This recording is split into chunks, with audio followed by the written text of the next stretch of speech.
जी बिस्मिल्लाहिर्रहमानिर्रहीम। अस्सलाम वालेकुम नाजरीन, मैं हूं डॉक्टर नुमान अली और आपकी खिदमत में एक नए सेशन के साथ हाज़िर हूं। आज की वीडियो का हमारा टॉपिक ये है, अक्सर लोगों की तरफ से ये कमेंट सेक्शन में और व्हाट्सएप मैसेज में भी ये बात पूछी गई है कि जी हमारी बकरियों में अचानक डेथ हो जाती है और फलां बीमारी आ जाती है तो उसकी वजह से डेथ हो जाती है, तो उस डेथ को कंट्रोल कैसे करना है। तो अक्सर जो जिन बीमारियों का लोगों ने जिक्र किया है वो वायरल या बैक्टीरियल बीमारी हैं, जो अगर एक जानवर में, आपके हर्ड में, आपके ग्रुप ऑफ एनिमल्स में एक जानवर को भी बीमारी आई तो वो बाकियों को भी बीमारियां हुई, कंटेजियस बीमारियां जो एक जानवर से दूसरे जानवरों में फैली। तो अक्सर जो लोगों ने अलामात बताई उनमें जो जहाँ तक मैं समझ सका उनमें बीमारियां थी पीपीआर, जिसे आम अल्फाज में काटा डिजीज़ बोला जाता है। उसके बाद कंटेजियस कैप्राइन प्लूरोनमोनिया, जिसे आम अल्फाज में लोग नमोनिया या सीसीपीपी भी बोलते हैं। उसके बाद जो अचानक डेथ का जिक्र किया गया ख़ास तौर पे बच्चों में, तो वो है बीमारी एंटीरोटॉक्सीमिया। अब ये तीनों बीमारियां ऐसी हैं जिनकी अगर हम वैक्सीन कर लें, ये तीनों वैक्सीन वाली बीमारियां हैं। यही वो तीन बीमारियां हैं जिनके अगेंस्ट जो वैक्सीन की जाती है बकरियों में, और उसे हम कहते हैं कोर वैक्सीन। तो ये तीन कोर वैक्सीन्स हैं जो इन बीमारियों के खिलाफ की जाती हैं। अब अक्सर लोग ये कहते हैं जी बकरियां नहीं पालनी चाहिए, मुनाफा बख्श बिजनेस नहीं है, बकरियों की अचानक डेथ हो जाती है।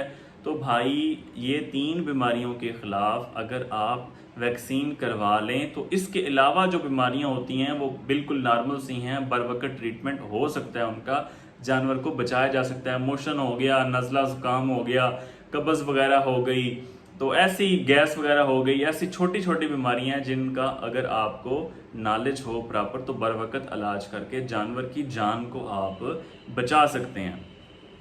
अब इन तीन बीमारियों की अलामात क्या हैं और इनको हम कंट्रोल कैसे कर सकते हैं।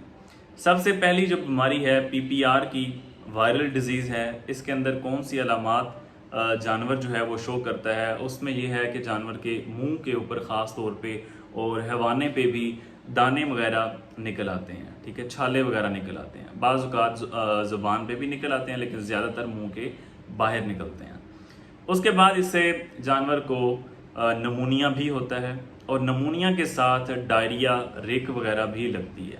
अब ये एक डिफरेंस है कंटेजियस कैप्राइन प्लूरोनमोनिया और पीपीआर की जो डिजीज़ है इनमें, कि जो कंटेजियस कैप्राइन प्लूरोनमोनिया है उसके अंदर नमूनिया होगा, खांसी, नज़ला, ज़ुकाम, बुखार वगैरह होंगे, लेकिन डायरिया नहीं होगा। जो इंटेस्टाइन का इशू है, इंटेस्टाइन की स्वेलिंग है, उसकी वजह से डायरिया जो होगा वो पीपीआर में तो होगा लेकिन कंटेजियस कैप्राइन प्लूरोनमोनिया के अंदर नहीं होगा। और पीपीआर के अंदर जानवर को तेज़ बुखार भी 105-6 पे हो सकता है। तो ये कुछ अलामात हैं जो पीपीआर के अंदर होंगी। जानवर खाना पीना छोड़ देगा, इसी तरह कमज़ोर होता जाएगा। तो इसको हमने कंट्रोल इस तरह करना है कि जब आपके एरिया के अंदर, एक तो आपने इसकी वैक्सीन करवानी है। अब लोग ये सोचते हैं कि जो वैक्सीन है वो किसी बीमार जानवर को होती है, तो उनको ये बात जानने की ज़रूरत है वैक्सीन जो है वो हमेशा सेहतमंद जानवर को होती है और इस वजह से होती है ताकि बीमारी ना आए। फिर लोग इस वजह से छोड़ देते हैं कि शायद कोई बहुत बड़ी महंगी ये वैक्सीन होगी। तो भाईजान ये आपके जो एरिया के अंदर वेटरनरी क्लिनिक हैं, जो वेटरनरी हॉस्पिटल हैं या डिस्पेंसरी वगैरह हैं, उनके अंदर ये फ्री मिलती है। आप उनको रब्ता करें, उनको कहें कि हमारे जानवरों को आप वैक्सीन कर दें, तो वो आपको फ्री करके जाएंगी। उनकी जिम्मेदारी है आप तक वैक्सीन पहुंचाना। उसके बाद अगर वो नहीं भी आते, उनसे वैक्सीन नहीं भी मिलती या ख़त्म हो गई है, तो आजकल के दौर में भी वैक्सीन की कोई इतनी महंगी नहीं है। पर एनिमल भी अगर आप एक वैक्सीन की बात करें तो 50-60 रुपये खर्चा होगा, तो ज़्यादा भी हो जाएगा तो तीन जो कोर वैक्सीन है उन पे एक जानवर पे 200 खर्चा होगा। अब जब आपका जानवर बीमार हो गया तब वो आपका एक जानवर 2-3 हज़ार जो खर्चा ले जाएगा उसी, और कमज़ोर भी हो जाएगा, मार्केट के अंदर उसकी वैल्यू कम हो जाएगी। तो बजाय इसके कि आप कमज़ोर करके उसके ऊपर खर्चा लगा के मार्केट के अंदर जाके उसकी वैल्यू कम करें, उसकी जो ग्रोथ है वो रुक जाएगी, जानवर ज़ाहिर बात है रिकवर होने में टाइम लेगा। तो उससे पहले ही आप उसकी वैक्सीन करें। वैक्सीन से मुराद सिर्फ ये होती है कि वैक्सीन एक ऐसा ऑर्गेनिज्म है जो डिजीज काज करता है जो बीमारी की, उसी ऑर्गेनिज्म को कमजोर करके या डेड करके, मुर्दा करके जानवर के जिस्म के अंदर डालते हैं, जिसके बाद जानवर के जिस्म की जो इम्यूनिटी है, जो कुव्वत मुदाफ़त है, वो एक्टिव हो जाती है। जब वो ऑर्गेनिज्म बाद में किसी दूसरी जानवर के थ्रू या किसी भी जरिए के थ्रू उस एनिमल पे आता है, तो उस जानवर वो पहले ही तैयार होता है, उसकी इम्यूनिटी पहले ही एक्टिव होती है, वो उस जानवर को फौरन मार देते हैं। तो वैक्सीन कोई बीमार जानवर को नहीं करते, जो सेहतमंद जानवर है उसको करते हैं ताकि उसके अंदर बीमारी ना आए। तो मैं बात कर रहा था कि 200 तक भी अगर वैक्सीन, तीनों वैक्सीन होती हैं तो आपको ज़रूर करवानी चाहिए, बजाय इसके कि आप जानवर को बाद में बीमार करके, कमज़ोर करके मार्केट के अंदर कीमत कम करें। उससे पहले ही आप उस पर थोड़ा सा खर्चा कर लें और ये फ्री भी हो जाती है। उम्मीद काफ़ी है कि हर जगह पाकिस्तान के हर हिस्से में ये फ्री मिल जाती है। तो बात कर रहा था मैं PPR डिजीज़ की, तो इसकी ये अलामात जो मैंने बताई पहले आपको। उसके बाद दूसरे नंबर पे है कंटेजियस कैप्राइन प्लूरल नमूनिया, जिसके अंदर जानवर को नज़ला, ज़ुकाम, बुखार भी हो सकता है और उसके साथ उसे नमूनिया भी होगा। तो ये वाले साइंस आते हैं। इसके अंदर डायरिया नहीं होता जो कि PPR के अंदर होता है। तो उसके बाद जो तीसरी डिजीज़ है ETV के नाम से वैक्सीन आती है, एंटेरोटॉक्सीमिया। तो ये डिजीज़ ज़्यादातर बच्चों के अंदर आती है लेकिन बड़ों के अंदर भी आती है। अब इसकी वजूहात क्या हो सकती हैं? इसका जो ऑर्गेनिज्म है, जो कॉजेटिव एजेंट है, ऐसा ऑर्गेनिज्म जो इस बीमारी की वजह बनता है, वो जानवर की बॉडी के अंदर मौजूद होता है।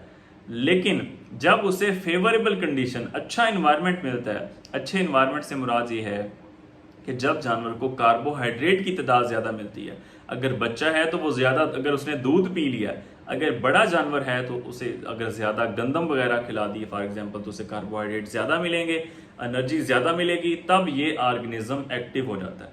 छोटे बच्चों के अंदर जानवर को इतनी मोहलत नहीं मिलती कि कोई वो साइंस, कोई अलामात वगैरह शो करे, जानवर फ़ौरन डेड हो जाता है। आपने अक्सर ये सुना होगा, हम तक ये कंप्लेंट्स पहुंचती हैं कि रात को जानवर बिल्कुल ठीक बांधे थे लेकिन सुबह उठे हैं तो डेड मिले हैं, बच्चे, खासतौर पे बच्चे, बड़े जानवर भी।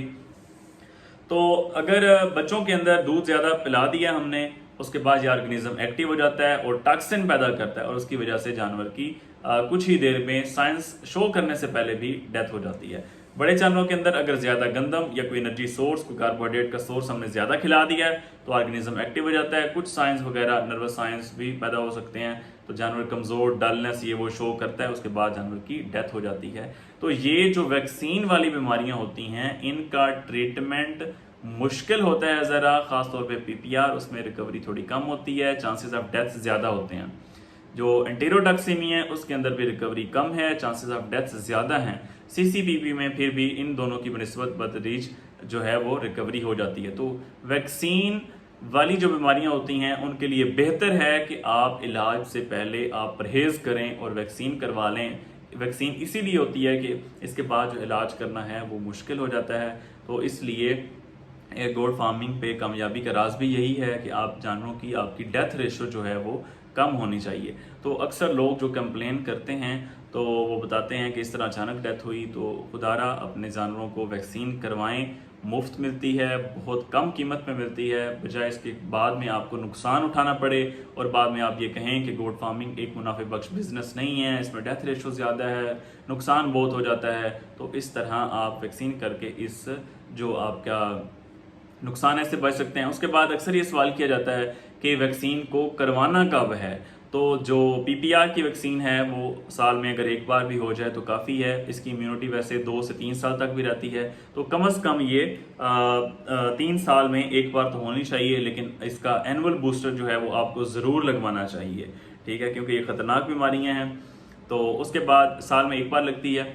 ज़्यादातर ये बीमारी सर्दियों में आती है, इस वजह से आप इसे जो CCPP है, कंटेजियस कैप्राइन प्लूरल नमूनिया, और PPR, ये दोनों सर्दियों में ज़्यादातर होती हैं। तो आप इसकी वैक्सीन 1 सितंबर में करवा लें, 2 अक्टूबर में करवा लें, ताकि सख्त सर्दी आने से पहले आपकी ये जो वैक्सीन है वो हो चुकी हो, जानवर के अंदर इम्यूनिटी पैदा हो चुकी हो।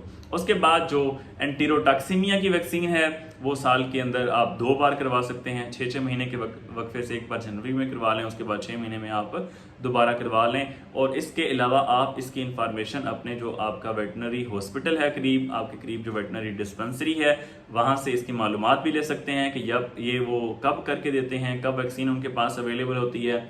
आप उनको अपने पास भी बुला सकते हैं, असिस्टेंट वगैरह जो गांव वाले एरियाज हैं उनके अंदर जाके वैक्सीन करके भी आते हैं। उसके अलावा आप अपने जानवर भी उनके पास लेके जा सकते हैं। उम्मीद करता हूं कि आपको सारी बातें समझ आ गई होंगी। अगर किसी भाई का कोई क्वेश्चन है तो आप कमेंट सेक्शन में पूछ सकते हैं। बहुत शुक्रिया।